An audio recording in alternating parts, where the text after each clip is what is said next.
Listen to the dreadhead trader with a grain of black salt. Do your own due diligence. Be your own DD. Be your own designated driver. You cannot trust what I say 100%.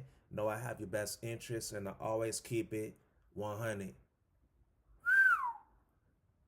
Damn, I know them shorts feeling stupid now. you know, I'm not trying to laugh too early. It ain't over till the fat lady sing. Check out my last video that I did about 3 weeks ago. I believe it was like March 26th, 27th. And I was talking about how AMC was trading in this black hole area below a dollar, sub $1.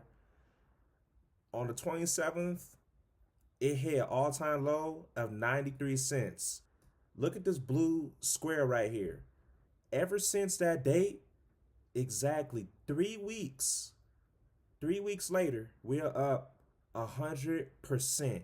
At one point yesterday, this stock climbed all the way to $1.94, man. On the day, it gained 25%, or I'm sorry, 25 cents, which was 15.5%. AMC flipped the whole goddamn stock market on Friday. On Friday, April 17th.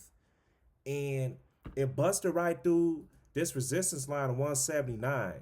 Cause back over on January 12th, it hit this level, and ever since then it just started tanking for over 2 months. And look at the volume. We're looking at 88 million plus shares. 88 million volume was in the market on Friday, moving around. Very bullish. You see that big green Maraboshu candlestick, man. And I'm gonna tell you something. I really think next week, this upcoming week, it's gonna bust past this new, or not new, but next major resistance line of 205. It hit that right around November. This was a new all-time low at the time because the previous 2024 low was 238, and it went below in November, right before Thanksgiving. Then it popped over here to 246, and then it tanked all the way down, way past 205. So if we can get to 205, then my next target is a 2024 low of $2.38. I have two calls that expire in January 2027. When it hits 250, because I have two 250 calls, right around this price, I'll be in the money. I'm probably going to break even because I bought my second call below this price. And with all the volume and implied volatility on AMC, it's looking good, man. But my personal break even with my stocks is 255. So if it can get anywhere 250, 255, I'm literally in the green. I'm literally in the green, man. And you never know what can happen, man. There's been sell-offs. There's been sell-offs. And I want to say AMC went 10 consecutive days being green since the first, since April's Fools. So it's 1, 2, 3, 4, 5, 6, 7, 8, 9, 10. And then just on Thursday, it lost 6 cents, but then it went back up 25 on Friday. So 11 out of the last 12 days, AMC has had a 10-game streak, a 10-game winning streak. For my sports people out there, man. But nah, this is your daily chart on AMC. And look at the dark pool volume. It went down to 60%. I remember a few weeks ago, it was at over 90% for like a split second during the day. So dark pool volume is going down. Hopefully, the off exchange volume continues to go down, because the lower it goes, then it just shows that, hey, we could be up for a small push to like $3, $4, or this thing could be a potential 2024 squeeze of 12, or who knows? Who knows? This could be like 2021, and I'm gonna get into that in a minute. So over here, Adam Aaron, the AMC CEO. I'm gonna talk about him for a sec though, because there's a huge movie merger that potentially could be happening with two major filming studio companies. So yeah, so over here on the 17th, Pretty much, he's promoting a new Star Wars movie come out May 22nd. Where all my Star Wars fans at, even Star Trek fans are gonna go see this. You know, if you into that, I don't really watch Star Wars. I know who Luke Skywalker is and Darth Vader and all them. And, you know, I don't really watch it, but it's gonna put up numbers. It's gonna put up numbers. But this tweet right here on the 16th, yeah, yeah, just on Thursday, you know, he's being passive aggressive. He's pretty much saying that he loves the potential merger that could be happening with Warner's Brothers. So Warner Brothers is probably gonna be bought out by Paramount. Don't quote me on that word for word. I'm not the best, newscaster or whatever, but yeah. So Paramount and Warner Brothers are looking to merge, and there are two of the five major film production companies in the United States. I can't remember off the top of my head. I know Disney's one of them. Obviously, these two, Universal, and I can't remember the fifth one, but yeah. So this is gonna be huge if this goes down. So pretty much, he was saying what I'm about to get into in the article right over here, that Paramount and Warner Brothers are promising to release 30 movies per year and to embrace a 45-day exclusive theatrical window. So for those that don't know what that means it's 45 days when the movie is released until they remove it. And streaming services can can just play the movies on there. So each movie theater is going to get about a month in 15 days, 45 days to release their movies and get the box office numbers up. And I'm gonna get into that, more specifically right here in this article. I'm gonna kind of skim through it. Y'all should really read this. It's on Stock Twits, and yeah, man, AMC is looking for its best month since 2021 Moaz Meme Mania, and I'm telling you something, man. That Super Mario Galaxy movie on Easter weekend, it really blew the box office suicide doors open, man. And this is just the beginning for the entire film industry, preferably AMC. So they're promising 30 movies a year. In my general opinion, I don't think that's going to be much, because here's the trippy part. A lot of A-list actors, movie directors, or film writers are not happy if this deal goes through. Right now, they're trying to put out a petition to fight against this. They're saying that this could affect jobs. So if 2 out of 5 major filming studios merge together, it's going to be less jobs for all these people. I believe Ben Stiller was one of the actors that is against this. There's other actresses in there as well. Shout out to the lady actors.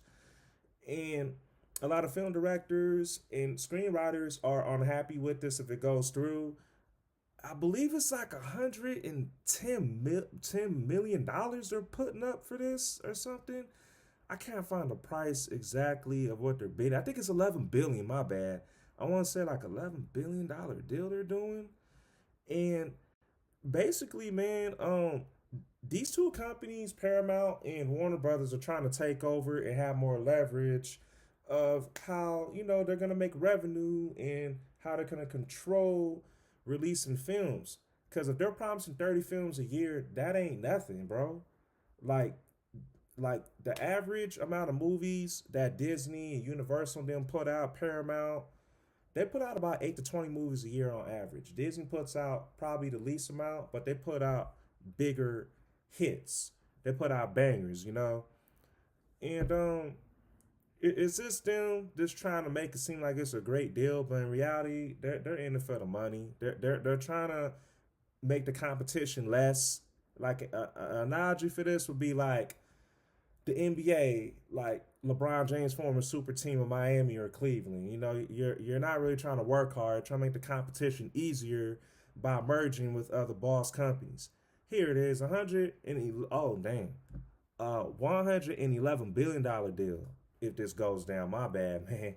$111 billion if this deal goes through, and this doesn't put a concern on AMC or any of the movie theaters. Like, I don't think ticket prices will go up overnight. I highly doubt that. But over time, if this doesn't work, if actors and actresses are not working as much, then they're going to move to a mid or lower tier company to record. Like, it's crazy because Netflix was actually bidding to be a part of this deal. They're trying to albeit Paramount, but it looks like Paramount is the top winner in this, man.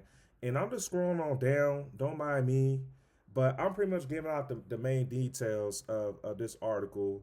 You know, you guys are more than happy to feel more happy to read this on your free time. It's a Stock Twits article. All right, so upcoming movies. So, as I mentioned earlier, Star Wars is coming out May 22nd. Michael Jackson comes out this Thursday on the 22nd. Michael Early Access. And I'm a millennial. I was born in the late 80s. I caught Michael Jackson at the end. RP to the legend. For those of y'all, you youngsters that don't know, Michael Jackson, when he died in '09 at the age of 50, I kid you not, he was the most popular celebrity in the entire world. They call him the King of Pop.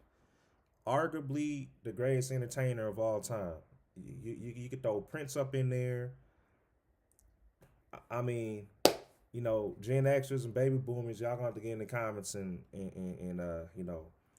put me up on game by Michael. But of course, Bad. I first heard about him when Thriller came out, and yeah, Michael Jackson's a legend, man.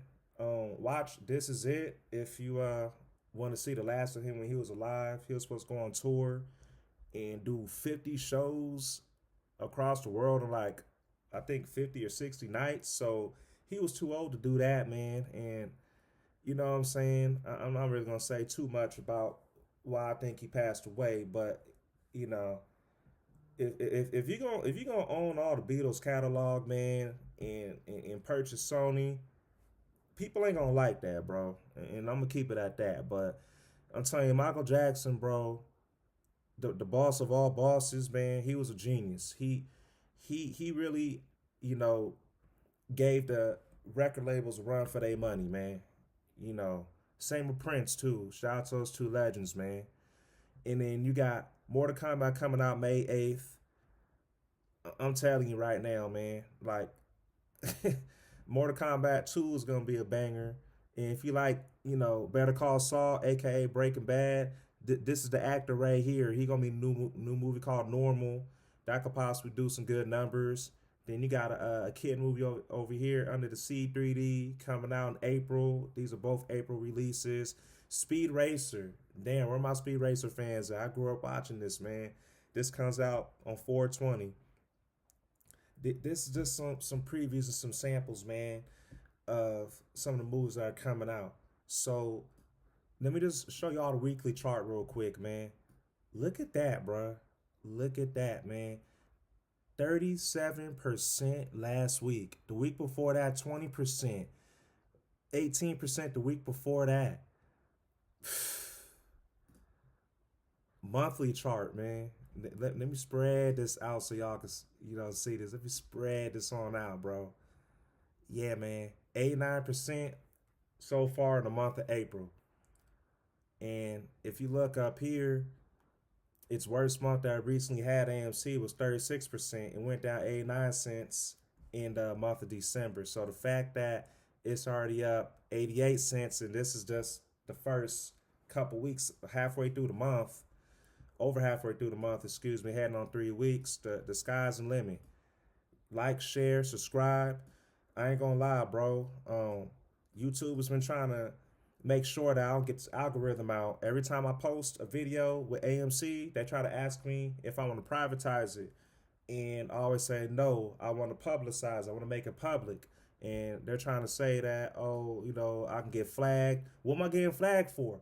I don't even cuss on this damn channel, bro. I really could.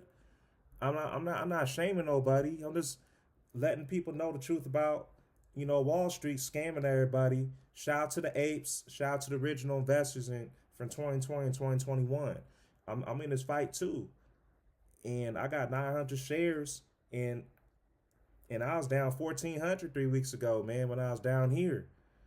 I've gotten almost 900 out of that 1400 back technically yesterday. So I feel bad for the people who bought way up here, man. There's apes that bought at $10, $12 a few years ago, man. And it's real, bro. Retail, we deserve to win this war with Wall Street. We deserve to win this war with the corrupt CEO Adam Aaron of AMC. And we're going to see what happens. But until next time, this train G's with G. I'm out.